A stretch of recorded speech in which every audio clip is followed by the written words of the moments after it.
Story 1. Who was chasing me?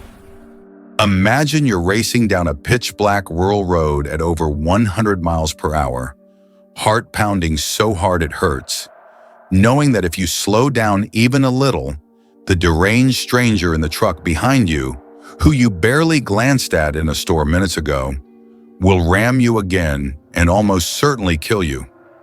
My name is Alex Harper, and I live in a sleepy little town called Elmwood in central Nebraska, where the population barely cracks 1,000 and the biggest excitement is high school football.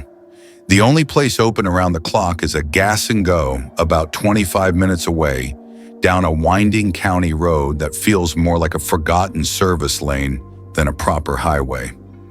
I'm a freelance software developer, the kind whose brain refuses to function before noon, but hits peak creativity between midnight and dawn. That means I've made the late-night snack run more times than I care to admit. This happened just a few weeks ago, and the memory still wakes me up sweating. I'd been deep in a tricky debugging session, headphones on, energy drinks piling up on my desk. Around 2:20 a.m., my stomach started growling so fiercely I couldn't ignore it. I paused my work, threw on a hoodie, and headed out into the crisp night air. The stars were sharp overhead, the road empty as always. The drive to the store was peaceful, windows down a crack, music low, mind replaying code in my head. I pulled into the near-empty lot, ordered a turkey melt from the deli, and started pacing the aisles while it heated.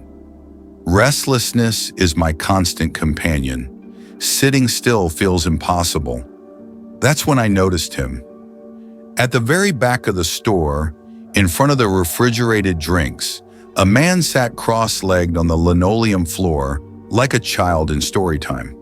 He wore a heavy tan work coat and worn jeans, hood up, staring intently into the glass doors as if the rows of soda held the secrets of the universe. It was so bizarre that my brain skipped over it at first. Then I snapped my head back. Yes, he was really there, unmoving. I needed to see his face. Something about the scene prickled my skin. I looped through parallel aisles, planning a quick peek from the side. I tried to look casual, pretending to browse chips, but the moment I rounded the corner, his head whipped toward me with inhuman speed. Our eyes met, and every alarm in my body went off. His eyes were unnaturally wide, pupils dilated to black pits. His lower lip quivered violently, as if he were shivering in sub-zero cold. Even though the store was comfortably warm and he wore that thick coat, his posture wasn't relaxed. It was rigid, strained, muscles taut like he was fighting to hold himself together. But the stare, God, the stare. It was vacant, soulless, like a corpse looking through me. No anger, no curiosity, just empty void. I froze, breath caught, seconds stretched into eternity. Finally, I tore my gaze away and hurried toward the counter, pulse racing. My sandwich was ready. I paid with shaking hands, scanning corners, expecting him to materialize. He didn't. I practically ran to my car, laughing nervously at my own paranoia. Just a weird guy, probably high, nothing more. As I merged back onto the county road, movement in the mirror caught my eye. A figure in a tan coat sprinted from the store doors to a dark Ford pickup at the lot's edge. He leaped in, engine roaring to life. Coincidence, I told myself. Lots of tan coats. The road unrolled, dark and endless. I cranked the music, trying to shake the unease. Then headlights appeared far behind, closing fast. I was already going 75 and a 55. Whoever it was flew. Cop, I thought. Slowed a bit. No lights flashed. Instead, the black pickup filled my mirror entirely. Same truck. Terror flooded me, cold and electric. I slammed the accelerator. He matched, then overtook slightly, flashing high beams repeatedly, horn blaring in long, furious bursts. Why me? I'd barely looked at him. Was it the glance? Did he think I was judging him? 90 miles per hour, 95. The rational voice screamed I'd crash, but stopping felt like death. He stayed glued to my bumper. I feinted right. He followed. Left. He mirrored. Sweat soaked my shirt. My mind raced through horrors. Road rage, drugs, something worse. At 102 miles per hour, I started braking, planning to pull over and let him pass. The instant I eased off, his truck surged forward and rammed my rear end. The impact whipped me forward. Seatbelt bit deep. Car fishtailed, but I wrestled control. He backed off for another try. Pure survival mode. I saw him accelerate. At the last second, I jerked left across the yellow line and slammed brakes. Tires howled. His truck rocketed past, swerved wildly, then spun 360 degrees before plunging into a cornfield. Headlights cutting crazy arcs through stalks. I didn't stop. Hands trembling violently, vision tunneling, I sped home at 90 the whole way, checking mirrors obsessively for returning lights. None came. Inside, doors triple locked, I called the police, voice cracking as I described everything. They took the report seriously. The store has clear parking lot cameras. Weeks later, no update. My bumper's crumpled, but repair waits. Every garage visit reminds me. I've installed dash cams, avoid that store after dark, and jump at shadows. That empty stare haunts my dreams. I'll never know why he snapped, but I know how close I came to never making it home. Story 2: The broken down car that wasn't broken. You spot a young woman alone on a remote desert highway at 1 a.m. Hazards blinking, waving frantically for help. You pull over because you couldn't live with yourself if you didn't, only to discover she was the bait, and the real danger is already closing in from both sides. My name is Jordan Reyes. In the summer of 2022, I was 26 and hauling specialty electronics and aftermarket parts for a scrappy delivery startup serving remote corners of the Southwest. Routes were grueling, 10, 12 hours through emptiness, but the pay justified it, and I'd grown up on family road trips, so the solitude didn't bother me. This leg was Tucson to Carlsbad, slicing through southern Arizona on State Route 80 after midnight.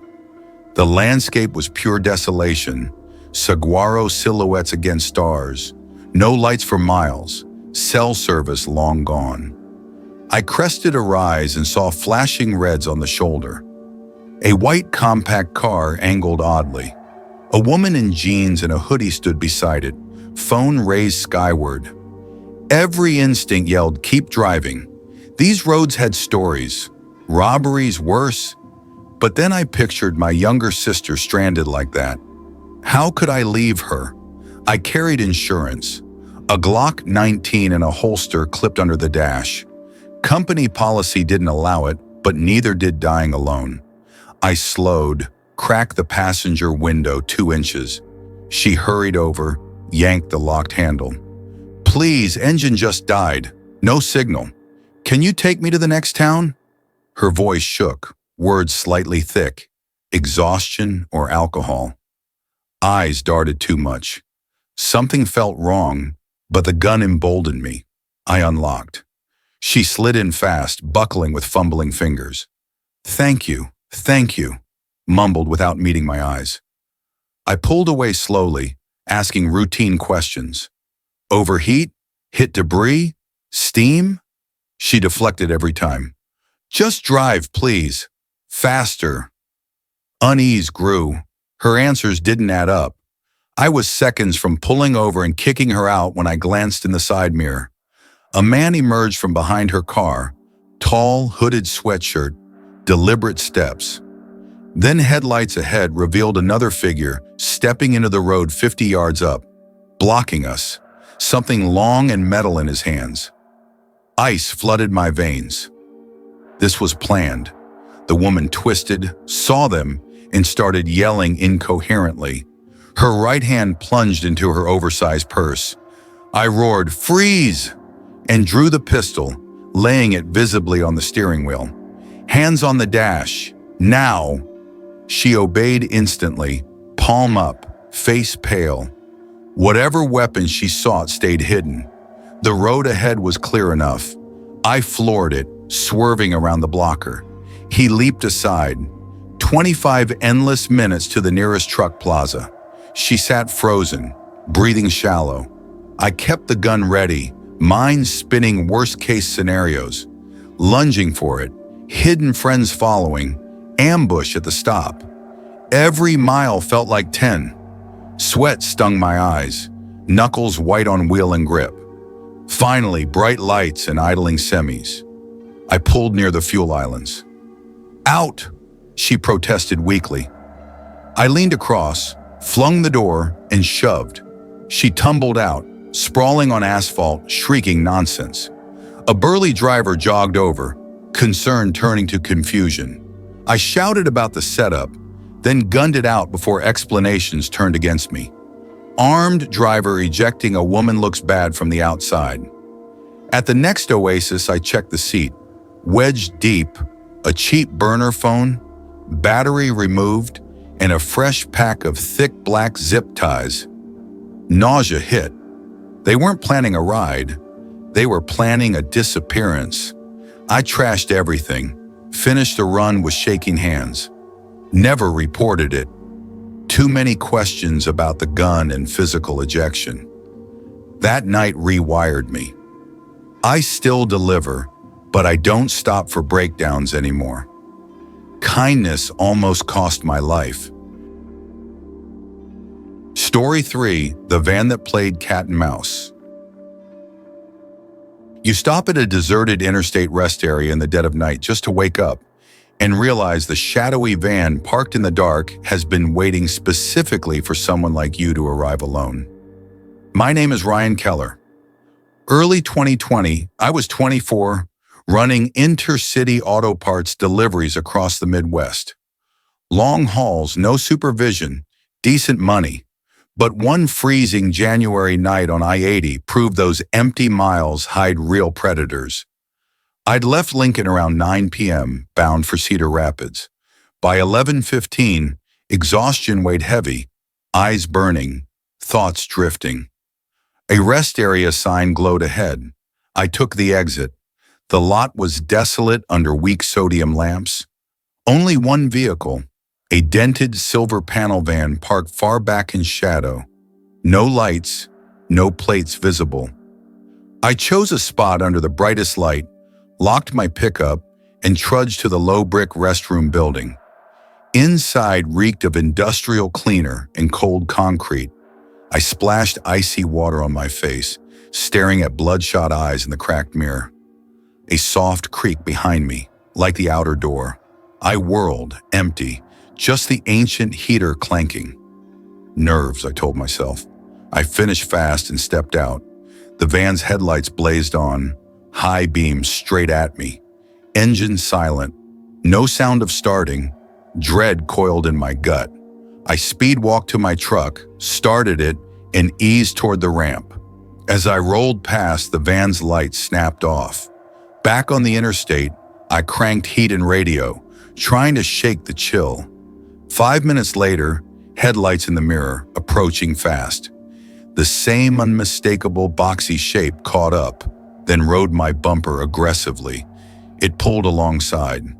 Driver's window halfway down, shadowed figure in a dark watch cap gesturing wildly. Roll down your window, pointing urgently at my empty truck bed. I ignored him. Bed was empty. This wasn't help. He honked repeatedly, drifted into my lane. I swerved. He surged ahead, cut in front, then abruptly pulled onto the shoulder and stopped dead. I blasted past at 85, adrenaline surging. A minute later, headlights again. The van reappeared, playing a terrifying game, dropping back into darkness until invisible, then rocketing close again. 20 miles of cat and mouse. My mind spun horror stories, robbery, carjacking, worse. Hands slick on the wheel, I took the next truck stop exit, parked under blazing floodlights beside fueling rigs. Walked straight into the diner. The middle-aged waitress saw my face and listened. Called over a massive bearded driver nursing coffee. We stepped out together. The van idled at the lot's far edge, facing my truck, lights off. The trucker strode over like he owned the night. Moments later, the van reversed wildly, spun gravel, and fled back toward the interstate. He returned grim. Two guys inside, hoods up, staring straight ahead like statues. Didn't speak, didn't even blink. I waited nearly 90 minutes, drinking burnt coffee, watching every vehicle. Finally continued, mirrors my obsession. At the destination hotel, I inspected my truck under bright security lights. Tailgate bore 2 greasy palm prints, like someone tested the handle while I was inside. I quit a few months later. Now I plan every stop in daylight, stock food and caffeine, only pause where cameras and crowds exist. Because if I'd lowered that window or stopped when they signaled, I know I'd have vanished into that van forever.